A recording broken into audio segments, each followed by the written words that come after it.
I never thought I'd be the guy with the Karen story that would make the entire locality talk for months, but here we are. My name is Michael Bennett, and I've lived in the Whispering Pine subdivision for nearly 8 years. It's a pleasant community with properly maintained homes, kind neighbors, well, mostly kind, and an HOA that generally stays out of everyone's business, as long as you keep your grass cut and your trash cans out of sight. That all changed when Patricia Wilcox was elected as the new HOA head. Patricia, or Trish as she demanded everyone call her, though I never did, moved into our neighborhood about 2 years ago. She was in her mid-50s with an perfectly styled blonde bob that never moved even in the strongest gust.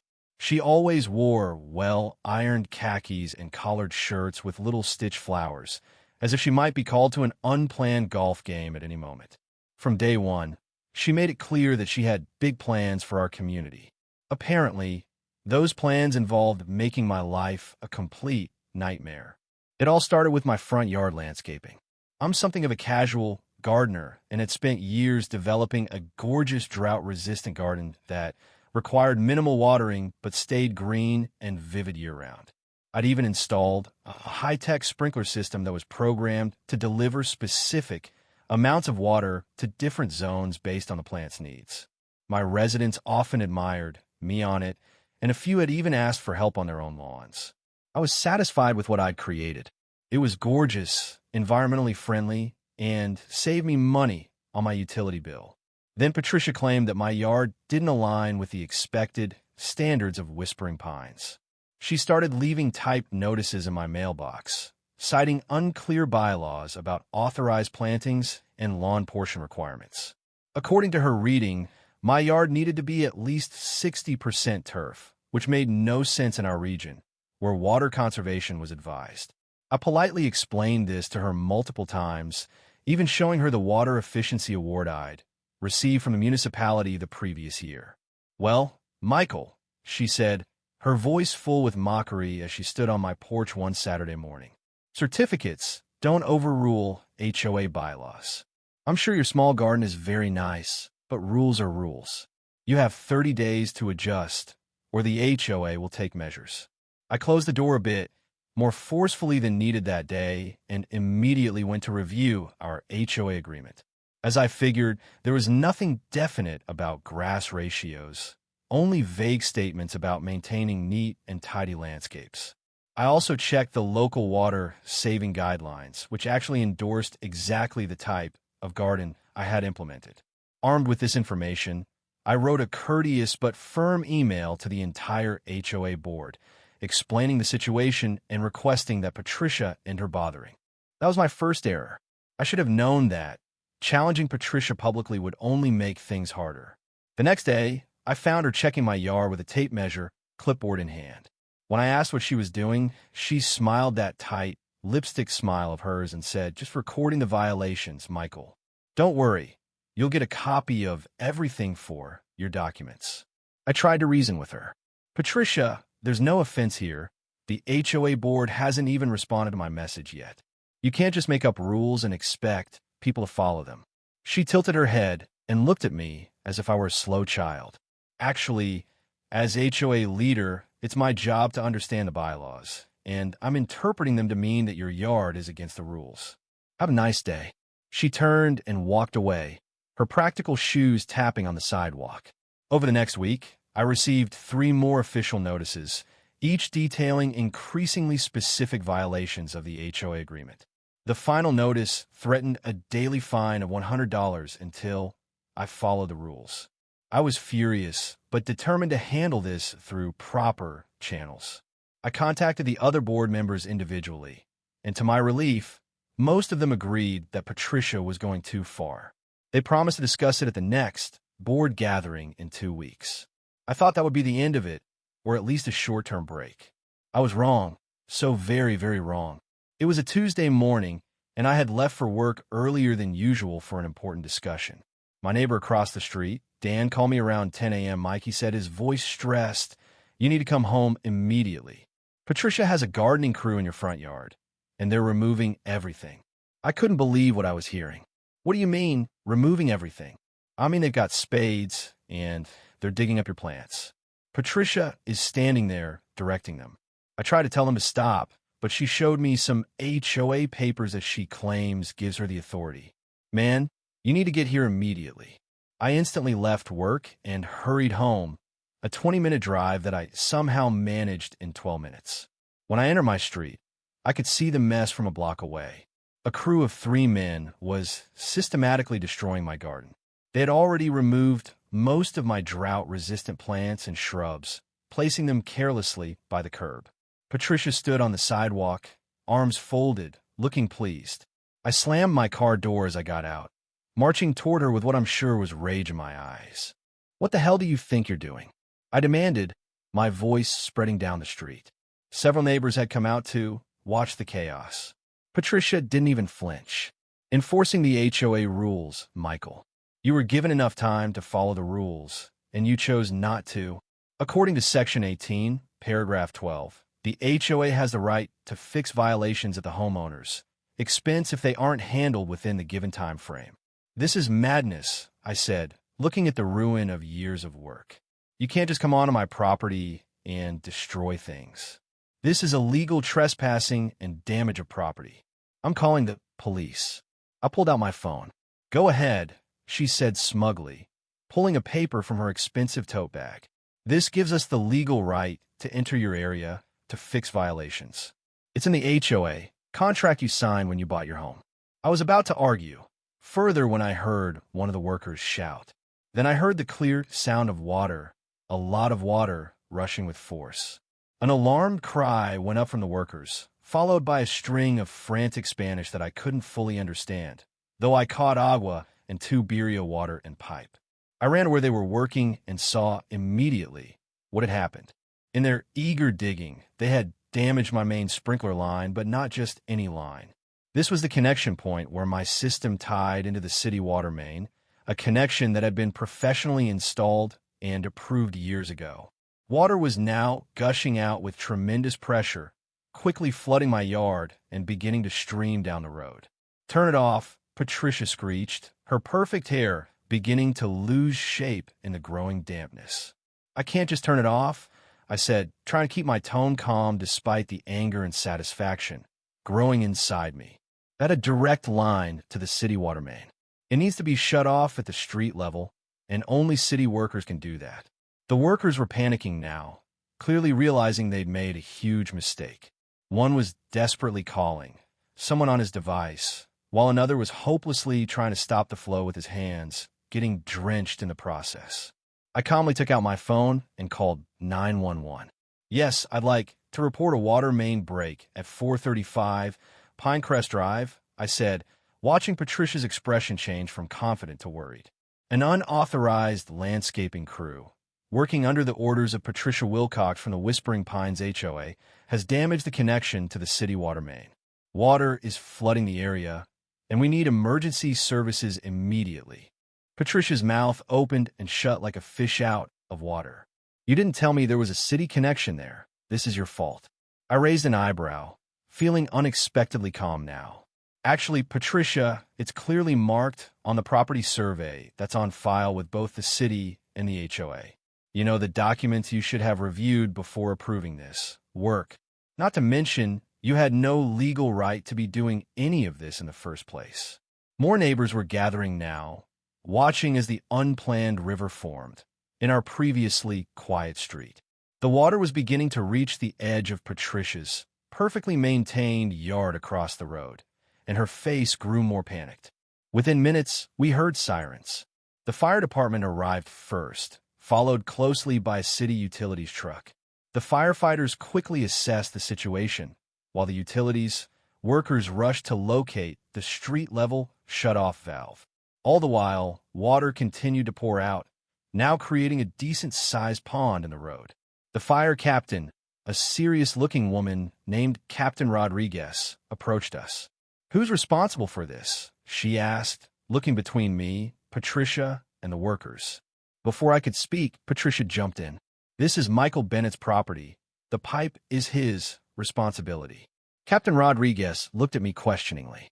I explained the situation calmly, showing her the notices Patricia had left and describing how I'd come home to find her destroying my yard without proper authorization. "So, you approve this work?" Captain Rodriguez asked Patricia, her expression turning serious. "I was acting in my position as HOA leader," Patricia said, her voice losing some of its certainty. "The yard was in violation of our agreement." "Did you call 811 before digging?" the captain asked, referring to the utility marking service required by law before any excavation work. Patricia's silence was answer enough. "Ma'am, it's a legal requirement to have utilities marked before any digging happens," Captain Rodriguez said, "and based on what Mr. Bennett is telling me, you may not have had the authority to be doing this work in the first place." By this time, the utilities workers had managed to shut off the water, though not before several hundred gallons had flooded the street and begun seeping into yards, including Patricia's neatly kept lawn. One of the city workers came over to join our conversation. "This is going to be a problem," he said, looking at the excavated area. "That's a city main connection that's been damaged. The repairs will be expensive, and there will be fines for unauthorized digging near a city utility." Who was in charge of this work? All eyes turned to Patricia, whose face had gone from red to pale. The landscaping crew, sensing which way the situation was going, quickly pointed to her as well. "Ella nos dijo que coveramos," one of them said. "The lady told us to dig here." I couldn't help but feel a small wave of satisfaction as I watched Patricia's authority falling apart. The police arrived shortly after, and I gave him the same explanation I'd given Captain Rodriguez. They took statements from everyone present, including several neighbors who confirmed they had seen Patricia ordering the workers to dig up my yard. As the utilities team began the process of emergency repairs, one of the officers pulled me aside. "Sir, do you want to press charges for illegal trespassing and damage of property?" I thought about it for a moment, looking at Patricia, who was now sitting on the curb, her khakis soaked from the knees down, mascara starting to run as she dabbed at her eyes with a tissue. As tempting as it might have been, I chose a different approach. "Not at this moment, officer," I said. "I think the city fines and the cost of repairs will be more than enough. But I would like it officially recorded that this happened without my approval, an impossible violation of HOA rules." The officer nodded, making a note in his report. "The city will probably take their own action for the utility damage," he added. "That's not something you have control over." By late afternoon, temporary repairs had been made to stop the water leak, though the city workers informed us that bigger work would be needed in the coming days. My yard looked like a disaster, plants ripped out, dirt everywhere, and a trench where the water line had been exposed. I walked toward Patricia, who was still sitting on the curb, looking shocked. "The HOA insurance better cover all of this," I said quietly, "and I expect full restoration of my yard with professional gardeners of my choosing." She looked up at me, her earlier confidence completely gone. "The HOA has insurance, but there's a $10,000 deductible," she said weakly. I smiled for the first time that day. "Then I guess you'll be bringing that up at the next board meeting, won't you?" "I'm sure the other board members will be very interested to hear how this happened." The next few weeks were a flurry of activity. The city completed the repairs to the water line, sending a bill for $112,000 directly to the HOA. They also issued fines totaling nearly $88,000 for unauthorized digging near a utility line without proper permits, or 811 clearance. An emergency HOA board meeting was called, where Patricia tried to defend her actions. It didn't go well for her. The other board members, already doubtful of her strict approach, were furious about the potential financial liability she had created. Several homeowners who attended the meeting openly demanded her resignation. "This is exactly the kind of overreach we were worried about when you started issuing all these violation notices," said Ener Thompson, a retired attorney who had lived in the neighborhood since it was built. "The HOA exists to maintain property values and community standards, not to act as some kind of landscape police force." By the end of the meeting, Patricia had been removed as HOA president by a unanimous vote of the remaining board members. She left the meeting in tears, and I almost felt sorry for her. The new temporary president, Jim Cohen, approached me afterward. "We'll make this right, Michael," he assured me. The HOA will cover all the damages and restoration of your yard, and we are reviewing the agreement to add clear language preventing this kind of one-sided action in the future. True to their word, the HOA hired a professional landscaping company to restore my yard. I worked closely with them to recreate my drought-resistant garden, even improving upon my original design. The City Utilities Department, impressed by my commitment to water conservation, offered to feature my yard in their upcoming public awareness campaign about environmentally friendly landscaping. But the story doesn't end there. About a month after the incident, I was shopping at our local grocery store when I overheard a familiar voice in the next aisle. It was Patricia speaking to someone about property management. Curious, I peeked around the corner and saw her talking to a man in a business suit. I have extensive experience in homeowners association management. She was saying, her voice carrying that same authoritative tone I knew so well. I recently served as the president of the Whispering Pines HOA. The man nodded, looking impressed. And why did you leave that position? Patricia paused for just a moment. I felt I had accomplished what I could there and was looking for new challenges. I couldn't help myself. I stepped into the aisle, pushing my cart casually. "Oh, hello, Patricia," I said cheerfully. "Fancy meeting you here." Her eyes widened slightly, and I could see her calculating whether I had heard her conversation. "This is Michael Bennett," she said stiffly to the man beside her, one of the homeowners from Whispering Pines. I extended my hand to the gentleman. "Nice to meet you. Are you looking to hire Patricia for something?" He shook my hand firmly. "Robert Daniels, Lakeside Village Property Management. We're considering Miss Wilcox for a position overseeing several of our communities." "Interesting," I said, maintaining my friendly smile. "You might want to ask her about the $122,000 water main repair and $88,000 in city fines that Whispering Pines had to pay after she approved illegal landscaping work without permits. Oh, and the reason she's no longer president is that the board voted unanimously to remove her." Robert's eyebrows shot up, and Patricia's face turned a shade of red I hadn't thought humanly possible. That's not exactly how it happened," she stammered. "The police and city reports would disagree," I said mildly, as would the minutes from the emergency board meeting public record, all of it. I turned back to Robert. "Just thought, you might want to do a bit more research before making your decision. Have a great day, both of you." I walked away, feeling Patricia's glare burning into my back. Perhaps it was petty, but after what she'd put me through, I couldn't resist the chance for a little karmic justice. Word of the incident spread throughout the nearby communities.